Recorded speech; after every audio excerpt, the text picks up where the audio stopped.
Bonjour à toutes et à tous. Prenons notre Bible dans le livre de 2 Rois, deuxième livre de Rois.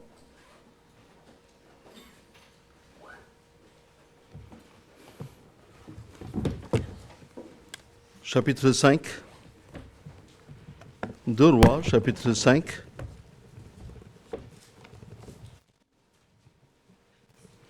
Nous allons lire le chapitre entier. 2 Rois, chapitre 5.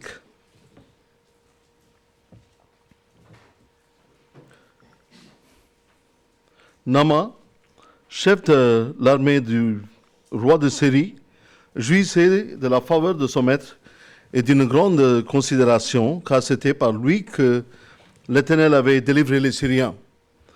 Mais cet homme fort et vaillant était lépreux. Or les Syriens étaient sortis par troupes et il avait emmené captive une petite fille du pays d'Israël qui était au service de la femme de Naaman. Et il dit à sa maîtresse, « Aussi mon Seigneur était auprès du prophète qui est à Samarie, le prophète le guérirait de sa lèpre. » Naaman alla dire à son maître, « La jeune fille du pays d'Israël a parlé de telle et telle manière. » Verset 5. Et le roi de Syrie dit, « Va, rends-toi à Samarie, et j'enverrai une lettre au roi d'Israël. » Il partit, prenant avec lui 10 talents d'argent, 6000 cycles d'or et 10 vêtements de l'échange. Il porta au roi d'Israël la lettre où il était dit, « Maintenant, quand cette lettre te sera parvenue, tu sauras que je t'envoie Naaman, mon serviteur, afin que tu le guérisses de sa lèpre. » Après avoir lu la lettre, le roi d'Israël déchira ses vêtements et dit, « Suis-je un Dieu pour faire mourir et pour faire vivre? Qu'il s'adresse à moi afin que je guérisse un homme de sa lèpre. Sachez donc et comprenez qu'il cherche une occasion de dispute avec moi. » Lorsqu'Élisée, l'homme de Dieu, apprit que le roi d'Israël avait déchiré ses vêtements, il envoya dire au roi, « Pourquoi as-tu déchiré tes vêtements? Laissez-le venir à moi, et il saura qu'il y a un prophète en Israël. » Naaman vint avec ses chevaux et son char et s'arrêta à la porte de la maison d'Élisée. Élisée lui fit dire par un messager, « Va et lave-toi 7 fois dans le Jourdain. Ta chair deviendra saine et tu seras pur. » Naaman fut irrité et il s'en alla en disant, « Voici, je me disais, il sortira vers moi.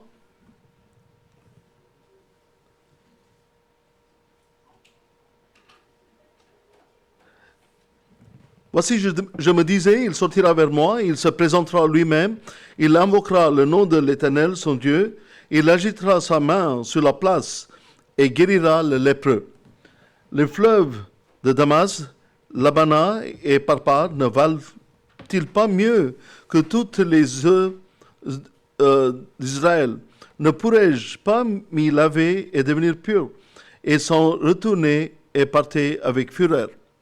Verset 13. Mais ses serviteurs s'approchèrent pour lui parler et ils dirent, « Mon père, si le prophète t'eût demandé quelque chose de difficile, ne l'aurais-tu pas fait? Combien plus dois-tu faire ce qu'il t'a dit? Lave-toi et tu seras pur. » Verset 14. Il descendit alors et se plongea 7 fois dans le Jourdain, selon la parole de l'homme de Dieu, et sa chair redevint comme la chair d'un jeune enfant, et il fut pur. Verset 15. Naaman retourna vers l'homme de Dieu avec toute sa suite. Lorsqu'il fut arrivé, il se présenta devant lui et dit, « Voici, je reconnais qu'il n'y a point de Dieu sur toute la terre, et s'il n'est en Israël. Et maintenant, accepte, je te prie, un présent de la part de ton serviteur. » Élisée répondit, « L'Éternel dont je suis le serviteur est vivant. Je n'accepterai pas, Naaman n'accepterai pas. » Naaman le pressa d'accepter, mais il refusa. Alors Naaman dit, « Puisque tu refuses, permets que l'on donne de la terre à ton serviteur une charge de 2 mulets, car ton serviteur ne veut plus offrir à d'autres dieux ni holocauste ni sacrifice. Il n'en offrira qu'à l'Éternel. Voici toutefois ce que je prie l'Éternel de pardonner à ton serviteur, quand mon maître entre dans la maison de Rimon pour y prosterner et qu'il appuie sur ma main, et je me prosterne aussi dans la maison de Rimon. Veuille l'Éternel pardonne à ton serviteur. Lorsque je me prosternerai dans la maison de Rimon, Élisée lui dit, va en paix. Lorsque Naaman eut quitté Élisée et qu'il fut une certaine distance, Géasi, serviteur de Élisée, homme de Dieu, se dit en lui-même, voici mon maître a aménagé Naaman, ce Syrien, en n'acceptant pas de sa main ce qu'il avait apporté. L'Éternel est vivant, je vais courir après lui et j'en obtiendrai quelque chose. Et Géasi courut après Naaman. Naaman, le voyant courir après lui, descendit de son char pour aller à sa rencontre et dit, tout va-t-il bien? Il répondit, tout va bien. Mon maître m'envoie te dire, voici, il vient d'arriver chez moi 2 jeunes gens de la montagne d'Éphraïm, d'entre les fils de prophètes. Donne pour eux, je te prie, un talent d'argent et 2 vêtements d'échange. Verset 23. Naaman dit, consent à prendre 2 talents, il les pressa, il sera 2 talents d'argent dans 2 sacs, donnant 2 habits de l'échange. Il fit porter devant Géasi par 2 de ses serviteurs. Arrivé à la colline, Géasi les prit de leurs mains et les déposa dans la maison. Il renvoya ces gens qui partirent. Puis il alla se présenta à son maître. Élisée lui dit, d'où viens-tu, Géasi?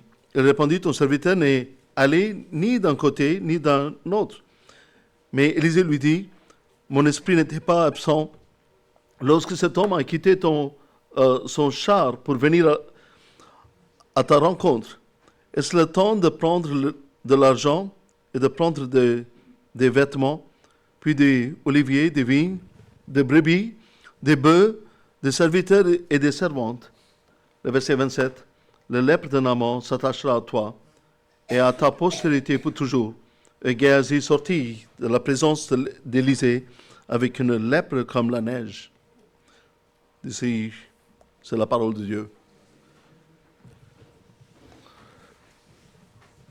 Nous avions lu tout le chapitre 5 du 2e livre de Rois. Ce chapitre parle de la guérison d'un lépreux nommé Naaman. Mais je intitulé ce message comme Géasi, le lépreux. Mais en fait, c'est Naaman qui était le lépreux. Mais le vrai lépreux, c'était Géasi. Cette histoire de Naaman est généralement enseignée aux enfants de l'école de dimanche et presque tous entre nous connaissons cette histoire. C'est une belle histoire, en effet, qui nous raconte la guérison de cet homme qui s'appelle Naaman, qui était un général dans l'armée syrienne, l'ennemi d'Israël, le peuple de Dieu. Le passage que nous venons de lire parle non seulement de la guérison miraculeuse de cet homme qui s'appelle Naaman, mais aussi de la véritable conversion vers le seul Dieu vivant, qui est incomparable. Ce matin, nous avons eu le thème de notre culte, c'était exactement ça, un Dieu incomparable. Veuillez voir le verset 15 que nous avons lu dans le chapitre 5. Naaman, retournant vers l'homme de Dieu avec toute sa suite, lorsqu'il fut arrivé, se présentant devant lui et dit, voici, je reconnais qu'il n'y a point de Dieu sur toute la terre, si n'est en Israël. Avez-vous remarqué les paroles d'un général païen? Nous vivons dans un monde qui célèbre l'inclusion. Mais parfois, cela représente un rejet de la réalité. Par exemple, combien de dieux y a-t-il exactement? Est-il possible que tous ces dieux soient égaux? Bien que notre société puisse nous dire de les accepter tous, l'auteur de 2 Rois ne serait pas d'accord. je suis sûr qu'il n'a pas dit simplement parce qu'il était guéri, cet homme, pas sur le moment, dans le flot d'émotions. Il n'a pas dit qu'il n'y a pas d'autre Dieu parce qu'il était guéri, il était dans le flot. Il avait conclu qu'il n'y a pas de tel que le Dieu d'Israël, le seul vrai Dieu vivant.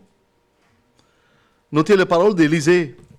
Le verset 16, Élisée répondit, « L'Éternel dont je suis le serviteur est vivant, je n'accepterai pas les présents. » Qui voudrait adorer et servir un Dieu mort? Pourquoi craindre un Dieu qui n'est ni vivant ni mort? Avons-nous cette vérité profondément ancrée dans nos cœurs que nous ne pratiquons pas simplement une religion et que nous ne sommes pas impliqués dans un rituel dominical appelé l'adoration? Nous sommes devant le seul vrai Dieu, qu'il n'y a personne comme lui, le seul vrai Dieu incomparable. Et quand il n'y a pas d'autre Dieu, même si les dieux sont créés par les hommes eux-mêmes, créés par Dieu, nous avons lu dans le livre d'Ésaïe,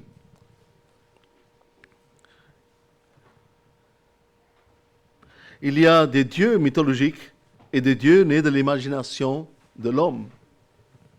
Mais il y a un seul vrai Dieu. Jetons aussi un coup d'œil au verset 17 à 19 dans le chapitre 5 de 2 Rois. Alors Naaman dit, « Puisque tu refuses, permets que l'on donne de la terre à ton serviteur une charge de 2 mulets, car ton serviteur ne veut plus offrir à d'autres dieux, ni holocauste, ni sacrifice, et il n'en offrira que l'Éternel. Voici toutefois que je prie l'Éternel de pardonner à ton serviteur, quand mon maître entre dans la maison de Rimon, quand il dit mon maître c'est le roi de Syrie, dans la maison de Rimon, pour s'y prosterner et qu'il s'appuie sur ma main, je me prosterne aussi dans la maison de Rimon. Veuille l'Éternel pardonner à ton serviteur lorsque je me prosternerai dans la maison de Rimon. Élisée lui dit, va en paix. Qu'est-ce que ça veut dire? N'êtes-vous pas convaincu de la véritable conversion de cet homme? Quand quelqu'un se tourne vers le Christ, il ne devrait pas s'agir de paroles creuses comme « je crois en Jésus » ou « j'accepte Jésus comme mon sauveur ». Vous pouvez dire beaucoup de choses et même vous faire baptiser dans votre église. Mais êtes-vous vraiment sauvé? À quoi êtes-vous prêt à renoncer pour votre sauveur qui vous a sauvé de la mort éternelle? Êtes-vous prêt à vivre une vie sainte pour le seul vrai Dieu vivant, comme vous l'avez confessé, comme cet homme, Naaman? Dans le passé, nous avons déjà étudié Naaman, le lépreux, qui a été guéri, et Élisée, l'homme puissant de Dieu. Mais aujourd'hui, je vous propose de voir de plus près à l'autre personnalité nommée Géhazi. Il est le serviteur du prophète Élisée. Géhazi est mentionné dans la Bible à quelques reprises dans le livre de 2 Rois comme le serviteur du prophète Élisée. Géhazi est présenté dans l'histoire de l'enfant mort d'une Shunamite, une femme Shunamite, qu'Élisée a ressuscité en chapitre 4, et plutôt dans l'histoire de la façon dont le roi d'Israël lui a rendu les biens volés de cette même femme. Mais l'histoire de plus connue à propos de Géhazi concerne le péché qu'il a commis dans le chapitre 5, la dissimulation qu'il a tentée et le châtiment qu'il a suivi. L'histoire de la chute de Géhazi commence avec un homme nommé Naaman qui commandait l'armée de Syrie. Naaman était un puissant guerrier, mais il souffrait d'une maladie de peau incurable appelée lèpre. Le prophète Élisée a guéri Naaman de sa lèpre par la puissance du Seigneur, et Naaman a loué Dieu et a offert à Élisée un cadeau que Élisée a refusé d'accepter. Et nous allons voir maintenant, à partir de verset 19, à la fin du chapitre, après que Naaman eut parcouru une certaine distance, Géhazi, le serviteur d'Élisée, l'homme de Dieu, se dit à lui-même, mon maître a a été trop indulgent avec Naaman en n'acceptant pas de lui ce qu'il apportait. Voilà, le serviteur, il était différent que son maître. Naaman partit pour la Syrie, mais le serviteur d'Élisée, Géasi, courut après lui et mentit afin d'obtenir le cadeau de Naaman pour lui-même. Dans son mensonge, Géasi a invoqué le nom de son maître, faisant croire qu'Élisée voulait le cadeau. Après tout, mon maître m'a envoyé dire, 2 jeunes gens de la compagnie des prophètes viennent de me venir de la montagne d'Éphraïm. Donnez-leur un talent d'argent et 2 paires de vêtements. Donc il a inventé une histoire pour avoir ce qu'il avait envie de l'avoir. Naaman était trop heureux d'obéir et il était heureux de pouvoir donner quelque chose en reconnaissance de sa guérison. Il exhortait Géasi à prendre 2 fois plus d'argent qu'il n'avait demandé. Géasi rentra chez lui avec l'argent et les vêtements qu'il cacha. Plus tard, lorsque Géasi est venu devant Élisée, il a menti à nouveau en réponse à la question directe d'Élisée sur l'endroit où il avait été. Il devint bientôt évident que Élisée connaissait la vérité, car elle lui avait été révélée par Dieu. Élisée, c'est un homme de Dieu. Et Élisée dit, « Mon esprit n'était-il pas avec toi quand l'homme est descendu de son char pour te rencontrer ?» Puis vint le châtiment de Géasi. La lèpre de Naaman s'attachera à toi et à ta postérité pour toujours. Et juste selon la parole d'Élisée, Géasi était un lépreux. Et le châtiment est dur, parce qu'il a dit que ainsi ta postérité et toute sa famille, tous ses enfants, tous ses petits-enfants. Qu'est-il arrivé à Géasi? Quelqu'un qui avait toujours été avec l'homme de Dieu et qui avait vu des miracles merveilleux de Dieu. C'est ce que Paul écrit aux chrétiens de Galates, et c'est très similaire. Galates 6, 7 à 8, mais je vais lire pour vous. Ne vous y trompez pas, on ne se moque pas de Dieu. Ce qu'un homme aura semé, il le moissonnera aussi. Celui qui sème pour sa chair moissonnera de la chair la corruption, mais celui qui sème pour l'esprit moissonnera de l'esprit la vie éternelle. Donc on ne peut pas moquer de Dieu, on ne peut pas faire quelque chose, on peut penser qu'on peut échapper. Mais Dieu, il est juste en toutes choses. La chute de Géasi peut nous paraître soudaine, mais était-il vraiment ce qu'il semble d'être? Quand les graines de la corruption ont été semées dans son cœur. Mais quand on chute dans le péché, ça peut paraître soudain, subitement. Mais il y a quelque chose qui était déjà en nous. Bien qu'il vécut étroitement avec l'homme de Dieu, il avait des graines semées et nourries secrètement dans son cœur. Il y a des conséquences à ce que vous semez. Ce que vous faites maintenant entraînera des conséquences dans 2 ans ou 3 ans. Comment vous serez dans 3 ans dans votre vie? Parfois, nous voyons cela dans la vie d'un disciple. Et avec la chute, tout d'un coup, il y a tout un monde souterrain qui ont été. Ils ont vécu en double vie, en gros. Il y a le faux, il y a le suivi superficiel de Dieu. Mais sous la surface, leur cœur est plein de tromperie, de dissimulation, des mensonges, des immoralités et de manipulation des autres. Et parfois, cela arrive. Vous en êtes assez surpris. Et même, en fait, la personne impliquée est soudainement très surprise par quelque chose qui se passe pour révéler ce qui se passe. Et il y a 1 mois ou 2, un grand prédicateur américain, il était bien connu, mais on a découvert des choses sur lui. Et, euh, et quand est-ce que le grain était semé dans son cœur? Mais le monde voit un jour, mais on devrait poser des questions, mais c'était quand, depuis quand il a couvé ce péché?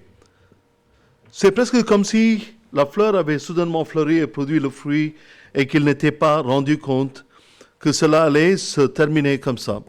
Mais c'est parce qu'ils ont permis aux graines de pousser sur une période. Et le temps montre soudain ce qui se passe dans leur cœur. Pensez à Judas. Il a vendu Jésus pour 30 pièces d'argent. Mais quand vous lisez l'évangile, vous pouvez être en quelque sorte, bien, certainement, les disciples n'avaient aucune idée que Judas allait faire cela. Et peut-être que Judas ne s'en est pas vraiment rendu compte jusqu'au dernier moment. Qu'il allait trahir Jésus pour seulement 30 pièces d'argent. Mais quand vous regardez en arrière sur sa vie, vous voyez des petites choses révélées. Il avait un amour pour d'argent. Que la révélation complète soit venue la nuit de la trahison, mais qu'en réalité, il avait des petites graines semées 3 ans avant. Cela a maintenant porté ses fruits à cause de son destin. Aujourd'hui, nous nous penchons sur la vie de Géasi et nous allons suivre une figure très similaire à celle de Judas. Ce que Judas était à Jésus, Géasi était à Élisée. Géasi, comme Judas, va se vendre pour de l'argent. C'est Géasi, Judas, il a vendu son maître pour 30 pièces d'argent, mais Géasi, il a vendu lui-même pour l'argent. Naaman est le commandement, était le commandant de l'armée syrienne et il est venu dans son orgueil et toute son autorité. Vous vous rappelez quand Naaman il vient voir le prophète de Dieu, il vient avec beaucoup d'orgueil et il montre son autorité. Et il est venu en fait pour acheter une guérison de Dieu, une guérison de sa lèpre. Il doit apprendre à réprimer son orgueil et il doit apprendre que Dieu est le donneur gratuit, le donneur de grâce. Vous ne pouvez pas acheter Dieu. Vous ne pouvez pas acheter Dieu. Dieu donne. Mais parfois, nous avons cette illusion, on peut acheter Dieu par ce qu'on peut faire, par nos bonnes œuvres, par des choses qu'on est capable de faire, par nos talents, par nos dons. On pense qu'on peut acheter Dieu. On pense qu'on peut acheter Dieu en étant régulier pour le culte, pour les réunions. On pense qu'on pourrait acheter Dieu. Mais vous ne pouvez pas acheter Dieu. Dieu donne. Et Élisée s'est donné beaucoup de mal pour le montrer. Et l'une des façons de montrer cela à Naaman était de refuser l'argent que Naaman offrait afin que vous puissiez voir que cette guérison se faisait sans coût. C'était le don gratuit de Dieu. Mais Géasi renverse cette décision et cherche de l'argent.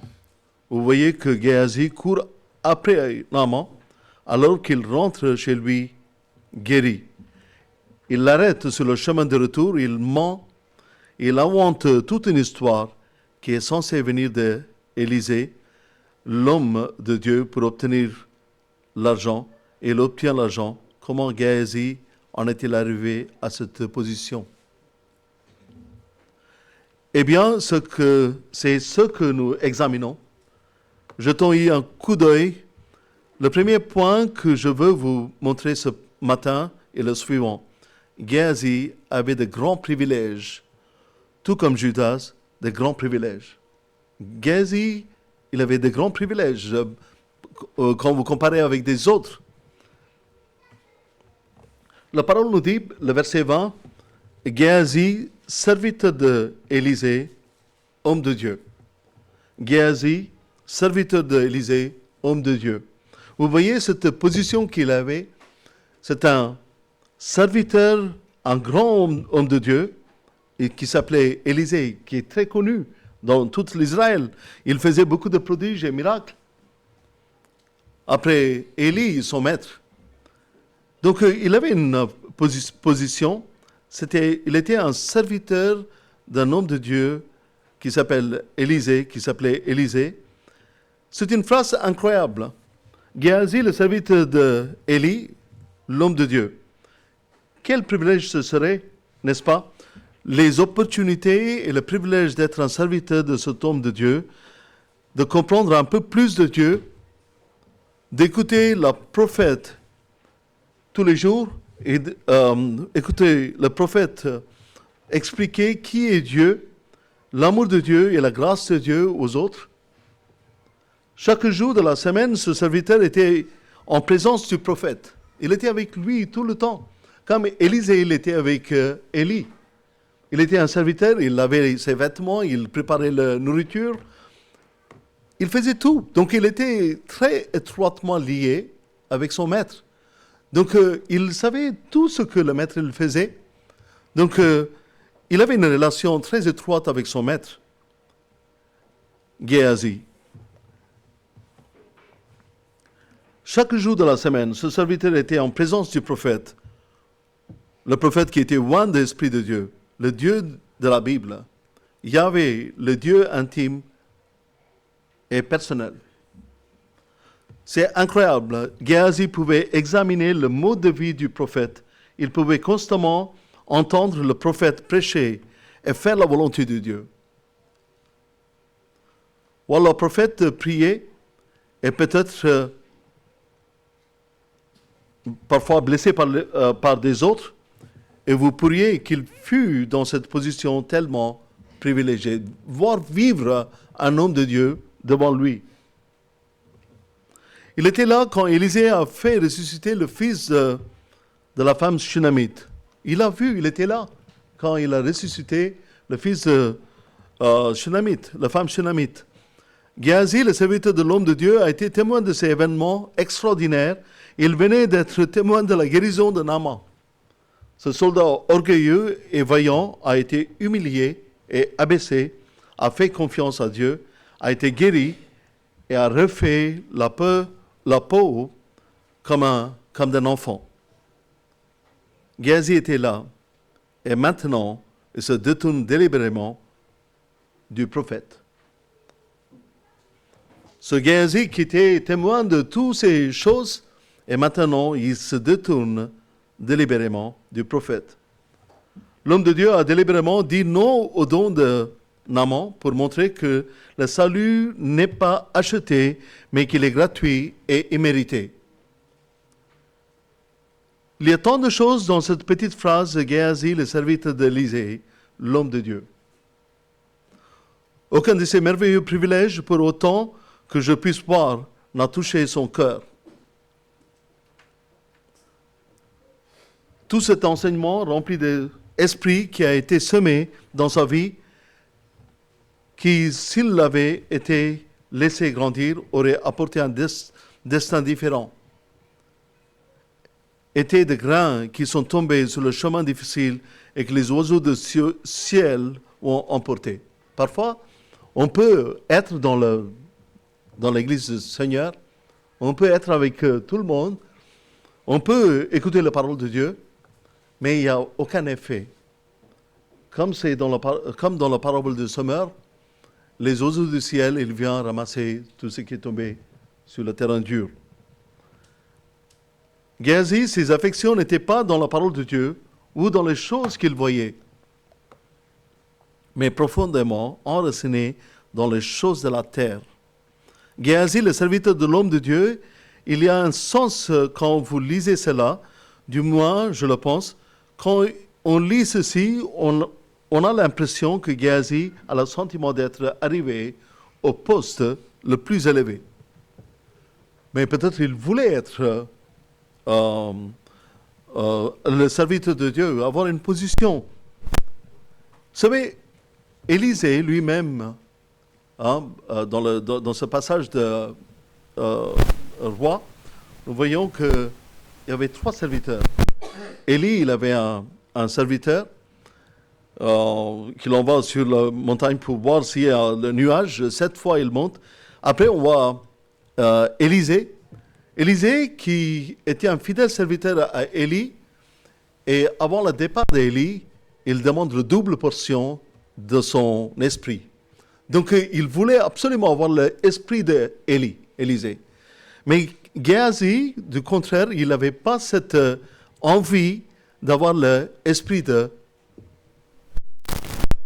Il avait un autre esprit. Mais il voulait simplement... Il se jouissait de ce qu'il faisait et de ce poste qu'il avait, de cette position où il peut peut-être prendre le profit. Et ce qu'il a fait, ça nous prouve que ce qu'il était dans son cœur. Et parfois, ils sont dans la position, ils sont les serviteurs de l'homme de Dieu, et par conséquent, ils n'appliquent pas ce qu'ils entendent à leur propre cœur, parce qu'ils sont des serviteurs de l'homme de Dieu. Nous voyons l'apôtre Pierre comme un homme puissant qui s'est levé avec audace pour prêcher devant les milliers de personnes qui se sont converties à Christ dans le livre d'Actes des Apôtres. Mais les chapitres 10 et 11 de ce livre des Actes, nous voyons la nécessité de sa propre conversion. Parfois, on peut avoir une position, on peut être quelqu'un, on peut être proche d'un serviteur de Dieu, on peut penser qu'on est très proche de Dieu, mais on a besoin d'être converti. On a besoin de se convertir. Je n'ai pas besoin d'appliquer à moi-même. Il travaille par le biais de la conformité extérieure. Ils font beaucoup de choses dans l'Église. Ils sont occupés par le ministère et n'ont donc pas à laisser les choses toucher leur cœur. On peut parfois être très occupé dans l'Église, on peut faire beaucoup de choses, mais est-ce que le message de l'Évangile touche notre cœur? C'est ça essentiel. Une telle personne est de toute façon au centre de Dieu, n'est-ce pas? Cela ne touche pas son cœur. Et nous qui écoutons la parole de Dieu, est-ce que ça touche notre cœur? Y a-t-il quelqu'un qui écoute maintenant, qui a des privilèges comme Géasi? Être avec des peuples de Dieu, être avec un homme de Dieu, vous pouvez avoir tous les avantages spirituels. Vous êtes en plein soleil de la bénédiction de Dieu. Mais est-ce que votre cœur, il est en accord avec la volonté de Dieu, avec la parole de Dieu? Les graines coulent de la bouche de Dieu vers vous. Vous profitez de tous les bienfaits de Dieu par la prédication, par l'exposition, ce que signifie parcourir la Bible de manière systématique, entendre la prédication d'évangélisation où les gens supplient avec votre cœur de faire confiance en Christ et de le suivre. Les études bibliques, le groupe de jeunes, les réunions, les témoignages, les déjeuners à l'église, le petit déjeuner de frères, les choses où vous êtes entouré des gens qui aiment Dieu. Et comment vous êtes affecté par toutes ces choses? Vous restez simplement. Vous avez vu des gens changer et nés dans le royaume de Dieu, dans cette église. Et exactement vrai de Géasi. Et pourtant, il est sous le jugement de Dieu. Pourquoi? Parce qu'il a laissé pousser l'herbe de l'incrédulité et a chassé de sa vie toute la parole privilégiée de Dieu. Deuxièmement, le manque de foi et de prière chez le serviteur de Dieu. Et ensuite, nous voyons les racines d'incrédulité dans la vie de Géasi. Si vous regardez en arrière les événements qui ont précédé cet événement, vous verrez des grains qui ont semé de l'incrédulité dans sa vie, qu'il n'enlève pas, avec lesquels il ne fait rien. On les laisse pousser, l'incrédulité grandit, elle grandit plus vite que vous ne l'imaginez. Parfois, vous savez, on entend la parole de Dieu, on écoute la parole de Dieu, et l'ennemi, il vient semer aussi. L'ennemi, il vient semer des choses dans le doute, l'incrédulité dans nos cœurs. Et ce qui était semé, ça pousse également. Et si on n'a pas pris le soin d'enlever les graines d'incrédulité, ça va étouffer ce qui était déjà là, le bon grain.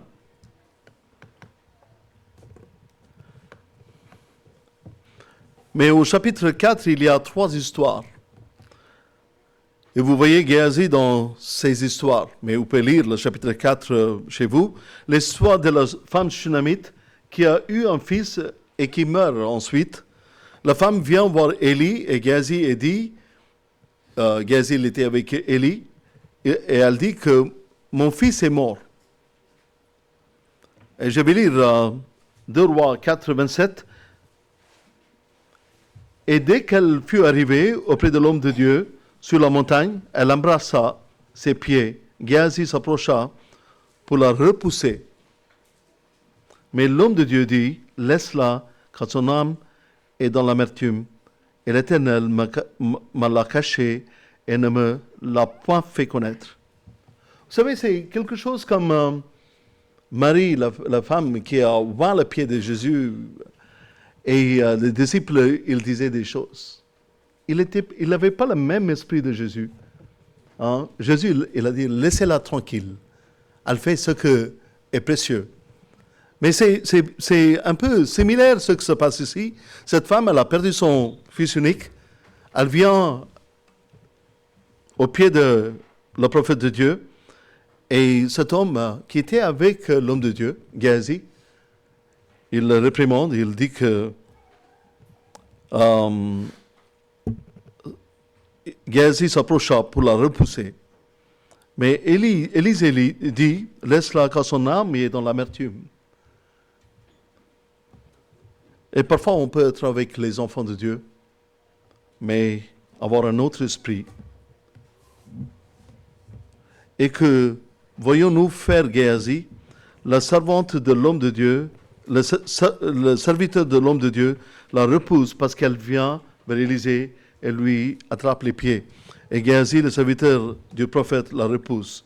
Et Élisée le réprimande et dit, tu ne comprends pas ce que cette femme souffre amèrement. Maintenant, lorsque de cet événement, vous ne le voyez peut-être pas, mais il semble que ce petit endroit faisait preuve de sensibilité et de méchanceté. Insensibilité et méchanceté. Regardez, on peut penser que l'homme, il dit que regardez-moi, c'est moi qui suis responsable de qui vient voir l'homme de Dieu, Élisée. Je suis le serviteur de Dieu. C'est comme une petite tache qui surgit à la face et vous ne le réalisez pas que cette tache vous montre votre lèpre complète et le laisse s'envenimer. Mais la lèpre, quand ça commence comme une petite tache. Nous voyons ça dans le livre de Lévitique. Hein? C'est une maladie effrayante, il y a beaucoup de règlements.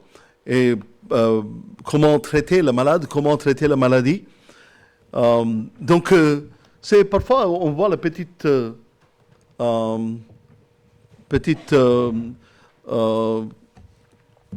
tâche par rapport à notre cœur, l'état de notre cœur, mais nous ignorons et finalement on devient lépreux.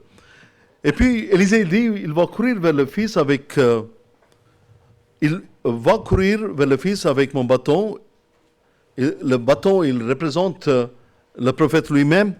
Mon bâton, et le pose sur le garçon et il sera guéri. Et Géasi retourne avec le bâton et le pose sur le garçon et rien ne se passe. Il y a quelque chose qui manque dans la vie de Géasi, voyez-vous. Et à la fin, Élisée doit venir à l'enfant. Et qu'est-ce qu'Élie, l'homme de Dieu, fait? Quelle est la première chose qu'il fait? Il prie. Quand il vient, Élisée, il prie. Mais on n'a jamais vu Géasi prier avec ce garçon, avec cet enfant. Il est tourné vers les choses de l'extérieur. Il a pris le bâton d'Élisée, il l'a amené, il l'a posé sur le corps de ce garçon, et c'est tout. Mais parfois, on peut faire beaucoup de choses extérieures, Mais ce qu'il n'a pas appris avec l'homme de Dieu, c'est de prier.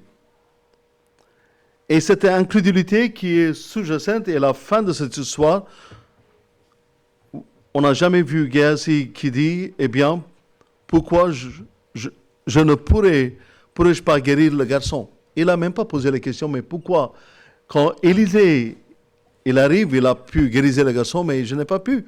Mais parfois, dans le Nouveau Testament, les disciples sont posés les mêmes questions. Et qu'est-ce que j'ai fait de mal?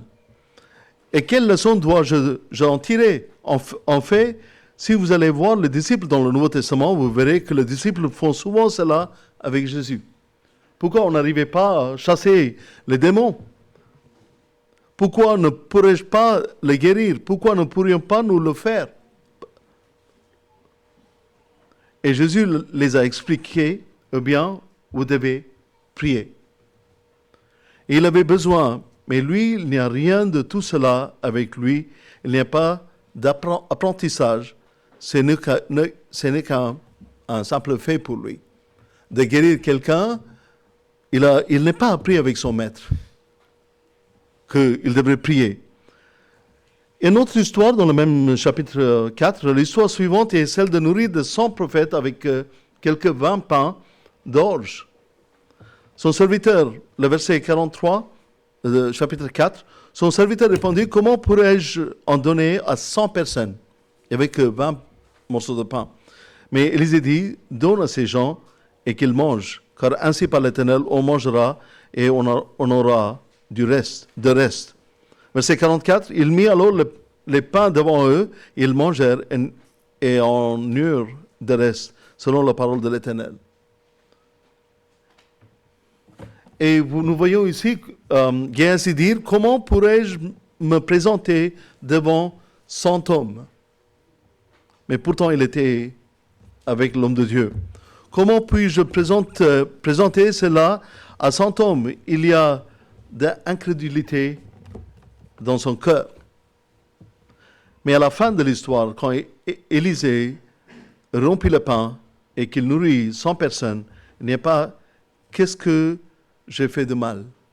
Il ne pose pas de questions, mais qu'est-ce que je n'ai pas fait et qu'est-ce que j'ai mal fait?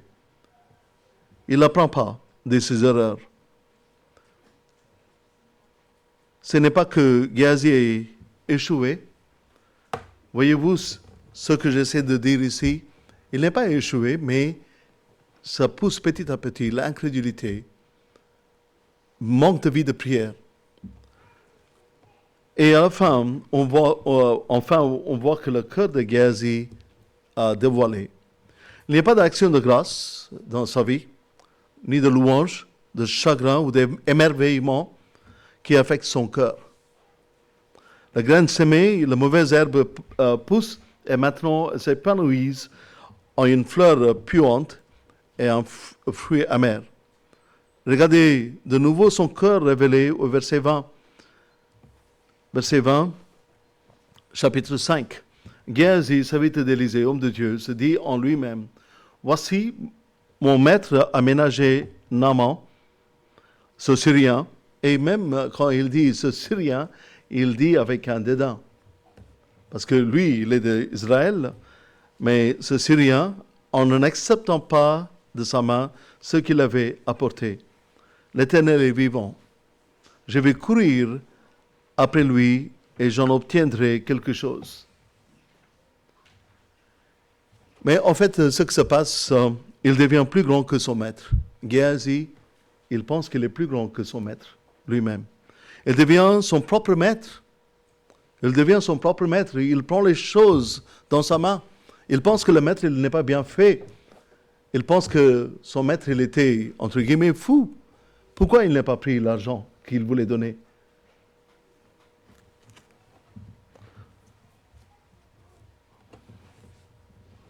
Il conclut que son maître avait tort et qu'il avait raison. Aussi sûrement que le Dieu qui donne gratuitement et sauve gratuitement. Naaman, je veux de l'argent. Aussi sûrement que Dieu de vérité vit, je vais mentir et inventer une histoire. Je pense que mardi soir, le frère Marcel il a prêché, nous ne devrions pas prendre le nom de Dieu en vain. Et ici, il dit, l'Éternel est vivant. Il est vivant, donc je vais faire cela. Donc, vous voyez comment il a abusé le nom de Dieu.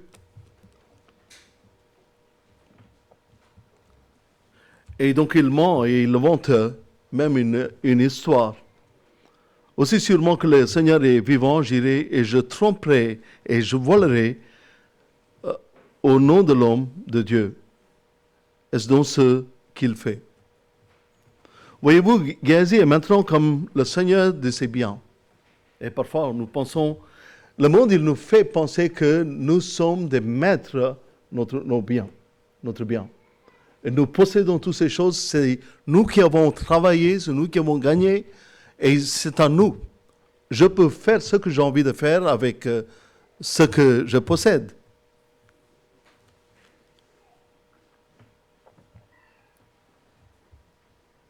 Quand Géasi arrive sur la colline, il prit les objets de serviteurs et les rangea dans la maison, puis renvoya les hommes. Géasi, le serviteur, se transforme en celui qui est servi. Le serviteur, il est pour servir. Mais ici, nous voyons que ce s'en servent. Qui est payé et qui est servi.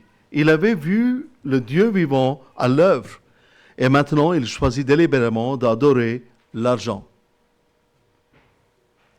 Il avait vu le pouvoir de guérison de Dieu à l'œuvre. Maintenant, il choisit délibérément la maladie et la mort. C'est vient de passer ce miracle. L'homme de Dieu, il a guéri cet homme, Naaman, mais tout de suite après, il ose faire une telle chose. Il avait vu le Dieu généreux, le Dieu d'amour à l'œuvre, et maintenant il choisit d'être égoïste et dans sa cupidité. Il savait que le Dieu puissant de la Bible avait dit « Tu ne voleras pas » et il a volé. Il a désobéi Dieu en toutes les manières. Il savait que Dieu de la Bible avait parlé sur le mont de Sinaï et avait dit « Tu ne mentiras pas. » Il a menti et tu ne porteras pas de faux témoignage. Il rendra un faux témoignage et tu ne prendras pas le nom du Seigneur en vain. Il a pris le nom du Seigneur en vain et toutes ces mauvaises herbes ont poussé et maintenant étouffent tous les privilèges qu'il avait eus dans sa vie en tant que serviteur de l'homme de Dieu. Mais il faut qu'on sache clairement une chose. Quand on désobéit la loi de Dieu, on désobéit tous les commandements de Dieu. Et c'est jamais seul. C'est jamais seul. Et notre péché, ça affecte toute la communauté aussi. Ici, le châtiment de Naaman, c'est toute ta postérité seront lépreux. Il a déshonoré le nom de Dieu. Et le premier commandement, c'est tu n'auras point d'autre Dieu devant moi, devant ma face. Il avait un autre Dieu, c'est l'amour de l'argent. Il a créé un Dieu pour lui-même.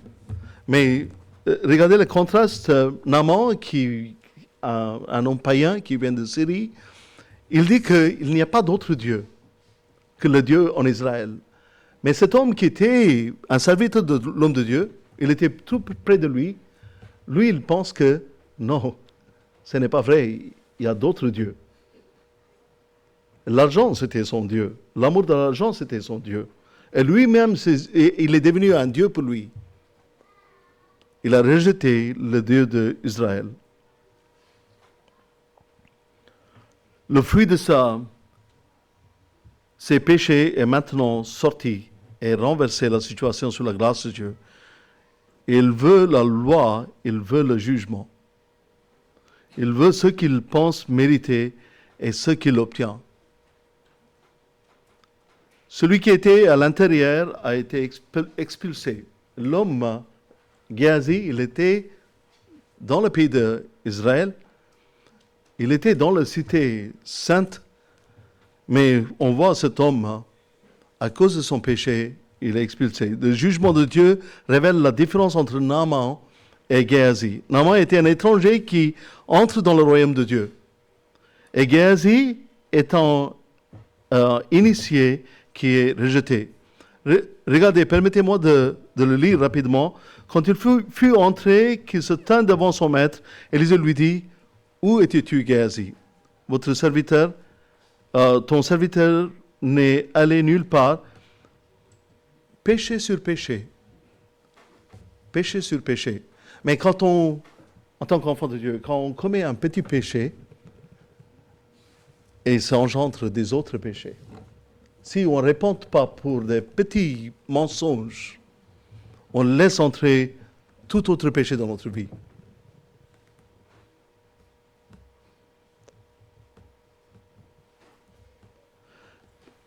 Péché sur péché, reniement sur reniement. C'est l'occasion pour lui de dire, « Oh mon Seigneur, j'ai fait une chose méchante. » Mais Élisée lui dit, « Qu'est-ce que mon esprit n'est pas avec toi quand cet homme est descendu de son char pour te rencontrer?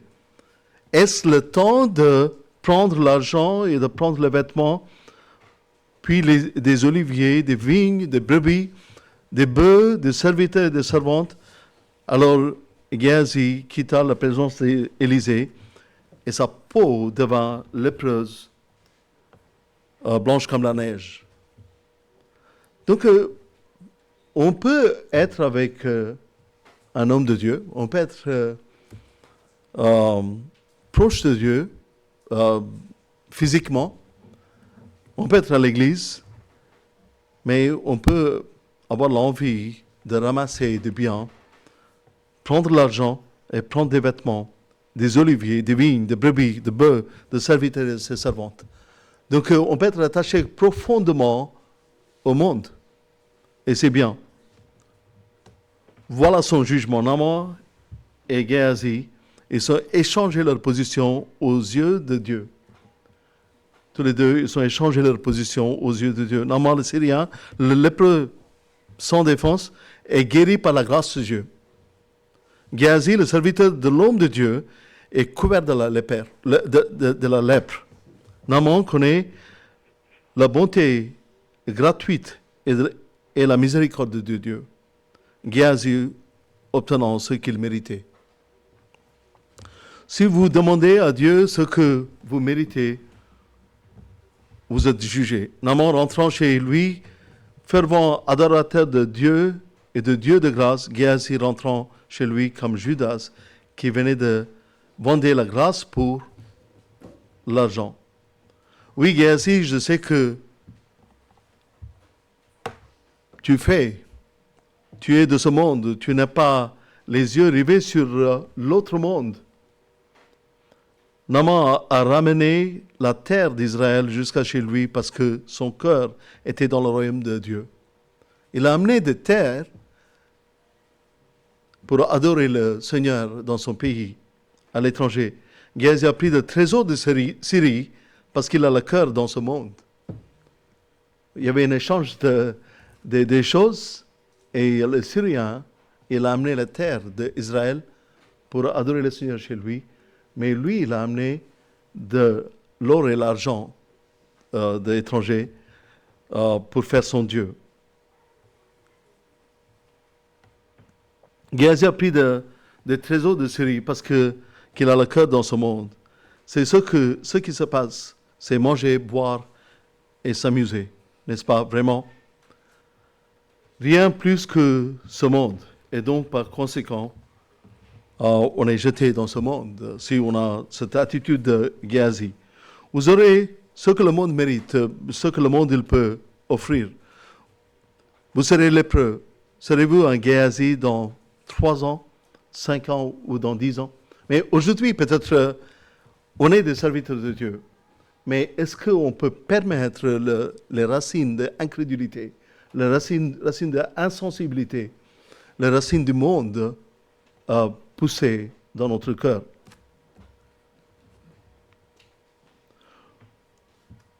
Vous devriez faire le tri. Vous devriez aller voir Jésus qui peut vous guérir et dire il y a quelque chose qui ne va pas dans ton cœur. Vous avez été dans cette église, vous avez vu des gens changer, les âmes venir vers Jésus. Vous avez vu des gens naître de nouveau. Vous avez entendu des témoignages des personnes. Vous avez vu la vérité de l'Évangile et pourtant chaque fois que vous ne répondez pas avec votre cœur, avec la louange à Dieu, avec l'action de grâce, avec la tristesse, avec la joie, quoi que ce soit, quand vous ne répondez pas, les oiseaux du ciel, ils ôtent ce grain de votre cœur. C'est triste à dire que vous puissiez grandir parmi le peuple de Dieu avec tous les privilèges. Puis-je vous encourager pour planter la parole en profondeur, ce que vous entendez sur Jésus, il faut accepter immédiatement, il ne faut pas pousser, il ne faut pas laisser notre cœur endurcir.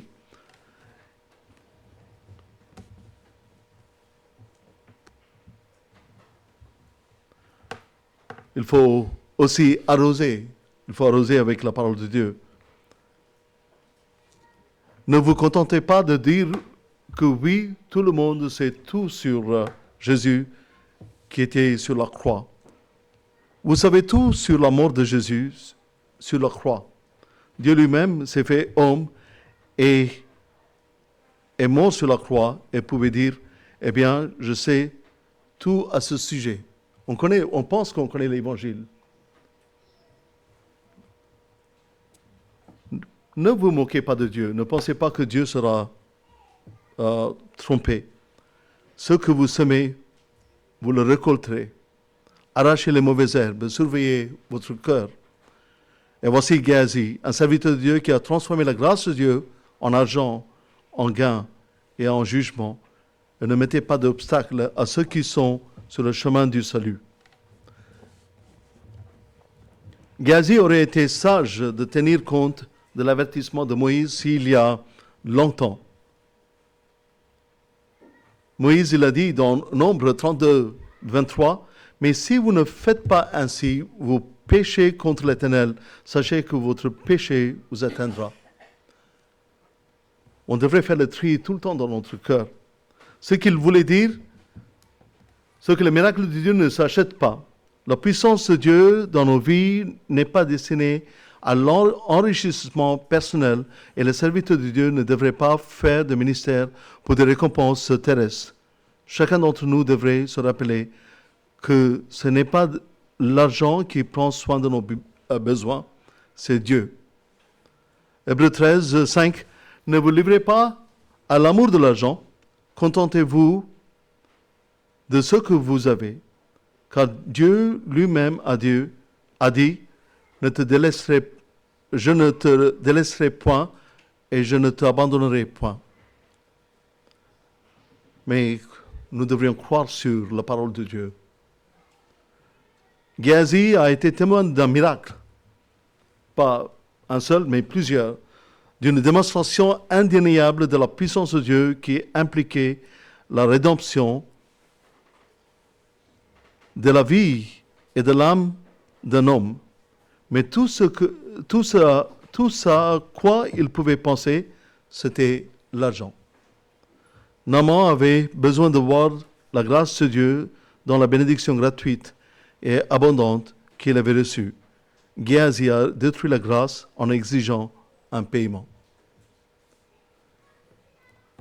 Enfin, j'aimerais bien lire ce que l'apôtre Paul il a lu. Il a écrit à Timothée, 1 Timothée 6,10, « Car l'amour de l'argent est une racine de tous les maux. Et quelques-uns, en étant possédés, se sont égarés loin de la foi et se sont jetés eux-mêmes dans bien de tourments. » Et on peut penser que ce verset c'est écrit pour Géasi. Pas seulement pour Géasi, mais peut-être on a un tout petit peu de Géasi, une petite particule de Géasi en nous-mêmes. Mais nous devrions sonder nos cœurs pour savoir est-ce que j'ai des attitudes de Géasi en moi. Est-ce que je pense parfois comme Géasi? Est-ce que je méprise le privilège que j'ai d'être avec les enfants de Dieu, d'être à l'église, de pouvoir écouter la parole de Dieu, de pouvoir lire la parole de Dieu, de pouvoir prier avec le seul Dieu, seul vrai Dieu vivant. Si nous ne connaissons pas, mais c'est le moment de connaître ce vrai Dieu, qui est le seul Dieu. Il n'y a pas d'autre Dieu que notre Dieu sauveur. Prions. Seigneur notre Dieu, notre Père, nous te remercions pour ta parole. Seigneur, Seigneur, nous avons vu dans la vie de cet homme Géasi comment son cœur il se détournait de toi pour l'amour de l'argent. Seigneur, tu nous as mis ces exemples, Seigneur, puisque nous pouvons tirer l'avertissement pour notre propre vie. Seigneur, l'apôtre Paul, il a dit que comme un autre serviteur qui a détourné pour l'amour du monde de la ministère. Seigneur, que nous attachons à toi. Nous attachons à toi seul. Seigneur, que toute autre chose qui peut nous éblouir notre vue peut être écartée. Que, Seigneur, des écailles tombent de nos yeux et que nous pouvions voir notre Dieu seul. Que, Seigneur, aide-nous à garder nos yeux fixés sur toi, à toi seul. Seigneur, comme tes disciples ils t'ont dit, vers qui irions-nous? Toi, tu as la parole de vie. Seigneur, c'est pourquoi nous cherchons dans ta parole. Montre-nous notre Seigneur Jésus-Christ. Notre Seigneur Jésus-Christ qui s'est donné sur la croix à notre place. Seigneur, les gens du monde, ils sont leur propre Dieu, mais aucun de leurs dieux se donnait leur vie pour eux. Seulement, le Fils de Dieu qui nous a tant aimés, qui est venu ici-bas sur cette terre pour donner sa vie pour nous. Seigneur, nous te remercions de tous nos cœurs. Seigneur, purifie nos cœurs, Seigneur. Révèle nos pensées qui est dans nos cœurs à nous. Seigneur, puisque nous pouvons corriger devant le miroir de ta parole. Que, Seigneur, ton esprit œuvre en nous. Seigneur, que nous restions toujours attachés à toi. Enlève tous les liens qui peuvent nous attacher avec ce monde et tout ce que le monde il peut nous offrir. Que, Seigneur, tout peut devenir rien à nos yeux. Que notre Seigneur Jésus, qui est notre bien précieux. Dans le saint nom de notre Seigneur, notre Sauveur Jésus-Christ, nous prions tout cela. Et pour ta seule gloire. Amen.